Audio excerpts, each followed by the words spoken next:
자, 반갑습니다. 조선이공대학교, 프랜차이즈 창업교육과 송지용 교수입니다. 오늘은 조금 드릴 말씀이 좀 기네요. 좀 내용 길지만, 역시 의미가 있는 내용들이 좀 있으니까, 잘 시청해 주시고, 또 좋은 조언들도 아울러 부탁드리겠습니다. 오늘 주제는 KBS 추적 60분, 타이틀이 점주를 위한 프랜차이즈는 없다라는 방송을 보고 조금 분노를 했습니다. 점주를 빚쟁이로 만드는 대한민국 프랜차이즈 구조. 어떻게 보면 그 주제에서 보셨던 것처럼 점주를 위한 프랜차이즈가 없다. 이거 정말 놀라운 일 아니겠습니까? 오늘은 그 KBS 추적 60분 방송을 보고 무거운 마음으로 말씀을 드리게 됩니다. 솔직히 말씀을 드리면 저는 프랜차이즈를 연구하고 가르치는 교수로서 이런 방송을 보면서 한 명의 교육자로서 너무 미안하고 한편으로는 참담했습니다. 왜냐하면 지금 대한민국 이런 일부 프랜차이즈 악성 구조는 점주 성장 시스템이 아니라 점주를 병들게 만드는 구조로 가고 있는 것 같아요. 방송에 나온 점주들의 공통된 말들이 기억이 납니다. 매출은 나오는데 남는 돈이 없다는 거예요. 몇 년을 일했는데도 빚만 남았다는 거예요. 죽어야 끝나는 구조 같다. 심각하죠. 이건 단순한 경영 실패가 아닙니다. 저는 프랜차이즈를 연구하는 입장에서 이것을 하나의 산업 중증 질환이라고 늘 얘기해 왔습니다. 대한민국 프랜차이즈 산업 곳곳에 심각한 구조적 병변이 펴지고 있다는 뜻입니다. 영상 속으로 한번 봐볼까요? 가장 충격적이었던 것은 약손 명가 사례였습니다. 직원으로 입사해 원장이 되면 성공할 수 있다고 믿었지만 현실은 달랐죠.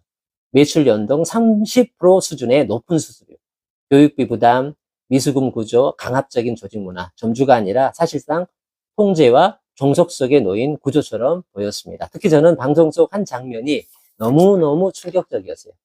쉬고 싶다라는 점주에게 어떻게 얘기하냐면 나도 쉬고 싶다, 조용해 라고 말하는 장면. 이건 교육이 아닙니다. 상생도 뭣도 아닙니다. 저는 그것을 프랜차이즈 산업 속 악성 종양 구조라고 표현하고 싶네요. 겉으로는 성장처럼 보이지만 안에서는 점주의 삶과 정신을 갉아먹고 있는 구조인 것 같아요. 안타까웠습니다. 두 번째는 김밥 프랜차이즈 사례였죠. 차액 감행금 역시 구조 문제였습니다. 처음엔 수익이 날 것처럼 설명하지만 결국 본사 지정 물품을 써야 하고 가격은 계속 또 오릅니다. 이게 지금 문제거든요. 점주는 많이 팔아도 결국 남는 게 결국은 없습니다. 왜냐하면 점주 수익보다 본사 물류 마진 확보가 더 중요한 구조로 변질됐기 때문입니다. 저는 이것을 K프랜차이즈 산업의 혈액순환 장애라고 봅니다. 원래 수익은 점주와 본사가 함께 이렇게 순환돼야 건강해지는데 지금은 모든 영양분이 본사로만 몰리고 있는 구조. 우리가 잘 아는 대한민국 대표 치킨, 모 브랜드도 너무너무 유사하죠. 세 번째, 피자헛 사례는 더 씁쓸합니다. 점주들이 차익 감행금 소송에서 이겼죠. 대법원까지 승소했지요. 그런데 기업 회생 절차가 들어가면서 실질적 보상은 어려워졌습니다.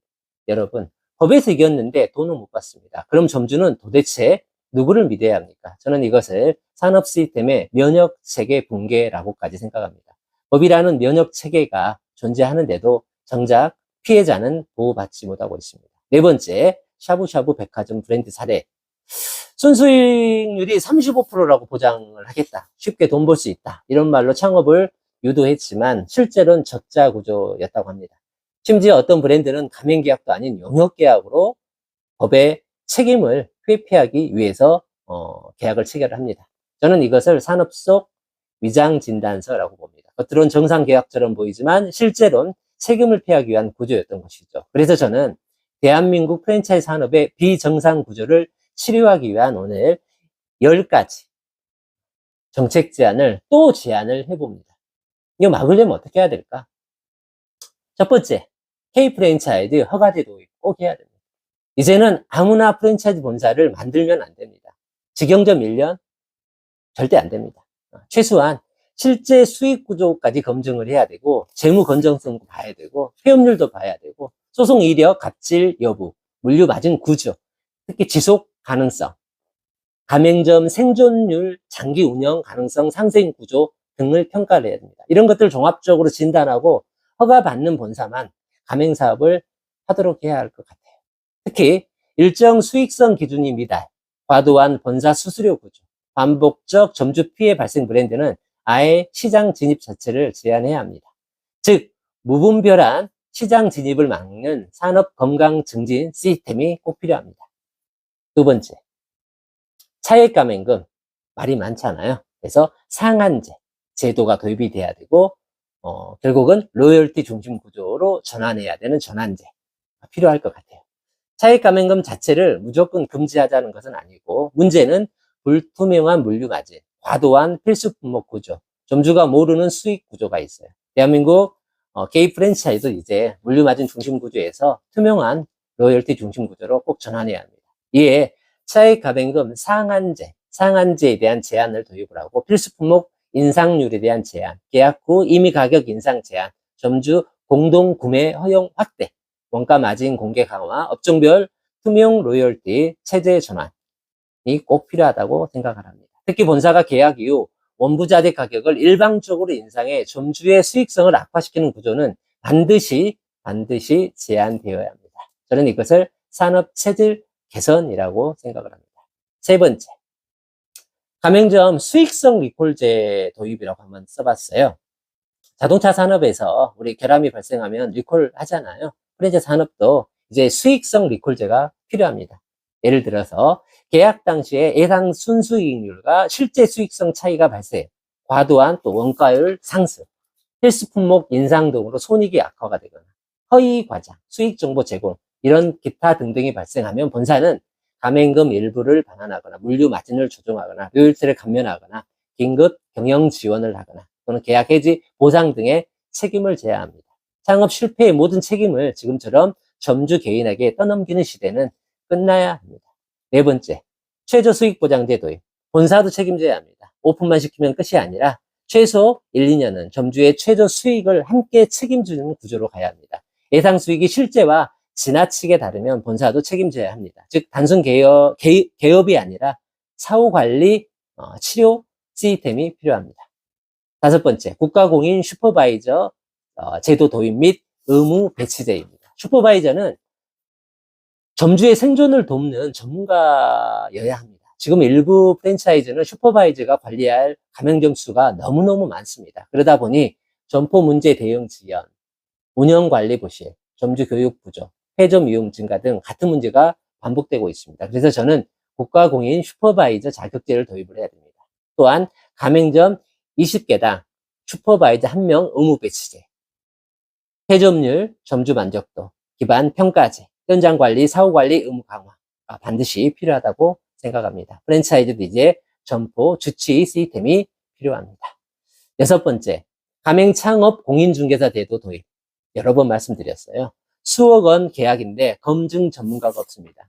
약손 명가 사례처럼 점주들이 실제 수익 구조를 제대로 알지 못한 채 계약하는 일이 반복되고 있습니다. 이제는 예상 수익 분석, 상권 검증, 계약 리스크 설명, 본사 재무 위험성 분석, 과장 광고 검증 등을 담당하는 가맹 창업 공인중개사가 반드시 필요합니다. 즉 창업 전에도 정확한 진단 시스템이 필요한 것이죠. 일곱 번째, 가맹점주 피해보상기금 도입입니다. 본사가 회생, 파산하면 점주는 사실상 보호받지 못합니다. 그래서 보증보험, 공제조합, 긴급 지원기금이 반드시 필요합니다. 산업에도 응급실은 필요합니다. 여덟 번째, 본사 대표 연대 책임제를 도입해야 됩니다. 법인 뒤에 살짝 숨어 있어서 책임을 회피하는 구조 막아야 합니다. 고의 자산 이전, 가족회사 거래, 회생 직전 자금 유출 등은 대표 개인도 책임져야 합니다. 그래야 산업 속 고질적 병폐를 끊어낼 수 있습니다. 아홉 번째, 본사 갑질 강압 운영 강력 처벌제 도입. 일부 지금 하고 있죠. 많이들 프랜차이즈 본사는 폭언 강압적인 운영, 불공정 계약, 보복성 계약 해지, 점주 단체 행동 방해 등을 반복하고 있습니다. 이는 단순 관리 문제가 아니라 산업 내 구조적 갑질입니다. 따라서 지금 하고 있는 징벌적인 손해배상제, 가맹본부 블랙리스트 공개, 반복 위반 시 허가 취소, 일정 기간 신규 가맹 모집 금지 등의 강력한 체벌 제도가 필요합니다. 의료계에서 중대한 사고 시 면허가 정지되되 프랜차이즈 산업도 반복적 갑질 본사는 지금은 면허는 없지만 앞으로 허가제가 도입이 되면은 이 면허를 취소하는 시대로 봐야 합니다. 마지막 10번째, 프랜차이즈 ESG 상생평가제 도입입니다.